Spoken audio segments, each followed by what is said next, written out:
We got my girl today, my fucking friend, old school, one of the best comics, fucking savagery, ran with the boys, never made a fucking peep. Miss Sue Costello out of Boston, Mass. What's happening, you sexy savage? What's up? How are you, Sue? I'm so good. I have literally never been better. You look great in the fighter. Thank you I very cheated. much. When I saw you on there, I was happy for you. You're Thank you still very in the much. fucking game. You're still beautiful. What's happening? Thank you. Everything's going good. My whole career is finally coming to fruition. 30 How long you been years in banging the it out for, making. fucking Sue? How long have we been banging it out for, Sue? 30 years for me. 29 for me, Sue. So if anybody has their right to raise their hand, both of us do. So always know that. Yeah, we do. What's going on in your world? Oh, so much. So you know I had Costello back in 1998. Right. So what's going on in my world is the way I've seen the world. So Costello was a lot about the disenfranchised middle class. It was about the healthcare system, the education system, sexism, and but I was young, and I was just out of Dorchester. I was just out of Boston, so I went to Hollywood with no nepotism. So I was like chum for the sharks. And so, but it's a duality that goes on with my career because they did let me on TV because I'm very appealing to the working class, but then they tried to manage me and control me because of the sexism and because they don't want the middle class to rise, which is why where we're at right now politically.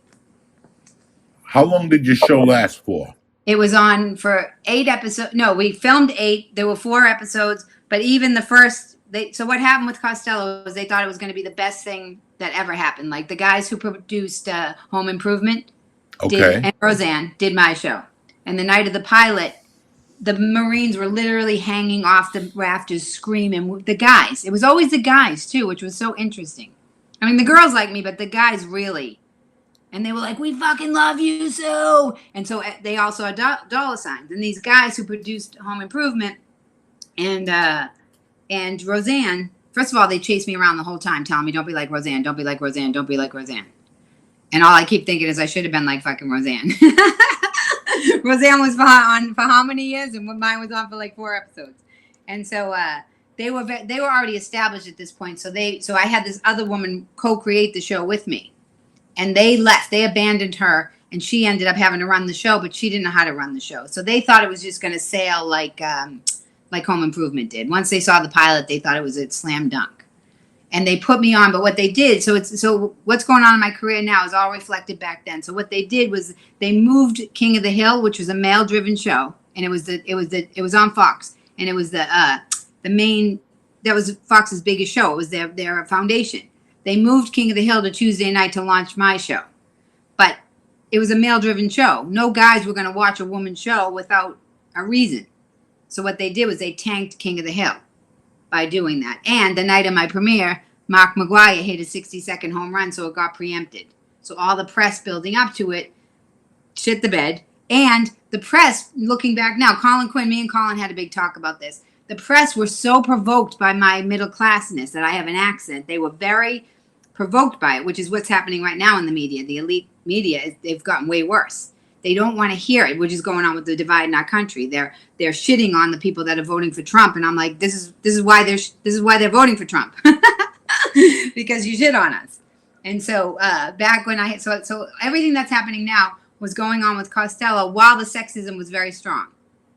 So it's a duality that goes on with my career. It's like I pushed through in a way that's never been done, and then the biggest thing that could happen, like even Mark McGuire, he was on. They said he did steroids, so I'm like, oh great, a drug addict guy ruined my career.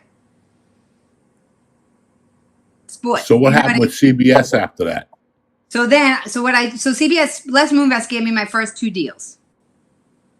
He gave me my first deal where I did a pilot called Polly Dodge. The second deal, I was supposed to be on Murphy Brown for 13 episodes. Looking back now, because I just went back in with CBS, I realized he pushed me on Murphy Brown because I was supposed to go on another network. So all the talk about him fucking with women's careers is true.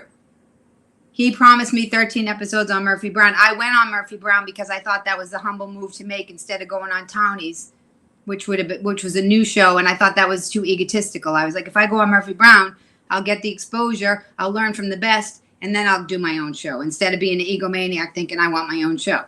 Well, she kicked me off before I even went in front of the camera, and I was devastated at the time. Now looking back, I see it's because he didn't want me to go on ABC, so he forced me on Murphy Brown, and she flexed her muscles and kicked me off.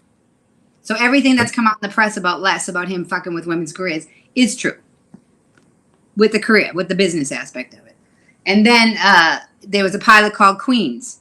He called me at midnight one night and he said, Sue, I just fired Ileana Douglas. Get on a plane tomorrow and come take over for her. So I take over for Ileana Douglas. I shoot the pilot. They don't pick it up. Everybody sees me on Queens and says Sue Costello deserves her own show. That's how I got Costello. So every move in my career was based on my acting and my ability. It was never just a fluke. And everybody's always like, oh, Sue just got all these deals. I'm like, no, actually, I did a pilot. And then from my acting, I got the second deal. And then from the second deal, I got Costello. So then after Costello, I was like, I can't take this. The sexism is too much. And I always wanted to do it like the boys. I've always been around the boys. I was on Tough Crowd. You know, I've always been around everybody. And they've always invited me in. And they've managed me. I've been managed by the men. And it's just a fact. They keep you close, but they keep you down. And because there's more men than women. It's just, and I always say this, like when they go on tour, like when Dane Cook and those guys and Bobby Kelly went on tour in a trailer, I'm like, do you think that they're all going to sit around and go, you know what? Let's invite Sue too. It's not going to happen. They're not going to invite a woman where they're all being boys. They're doing all their dick stuff or whatever they do. It just wasn't going to happen. It's just like, it's not going to happen. So all along, I was like, how do I do what the boys do? How do I break through? So I wrote my play. I started writing my play, which is about my life, which is about, I took myself out of Hollywood and wrote my play, and I did it, performed it for 20 years. In New York? In New York, in LA, everywhere.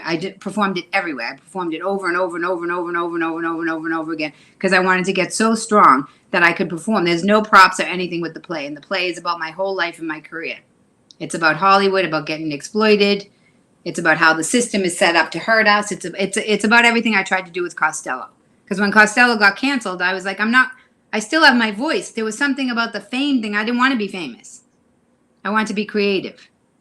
And I didn't like all the unfairness. I didn't like the sexism. I didn't like the way the agents exploited you. I didn't like that they made you sign a deal where they put a lien on your career. I said, I'm not fucking doing this. And I went to therapy. I told my therapist I want to learn how to do this where I don't have to pay any percentages. She's like, oh, Sue, if you can get over your weaknesses, there's nothing you can't do. And so I worked really, really, really hard on the play. And the play got great reviews. I got a standing ovation at the New York Comedy Festival. And nothing would happen with it. So it was like, you want to talk about building strength. I had everything that you could need, but nothing was happening with it. But I never quit.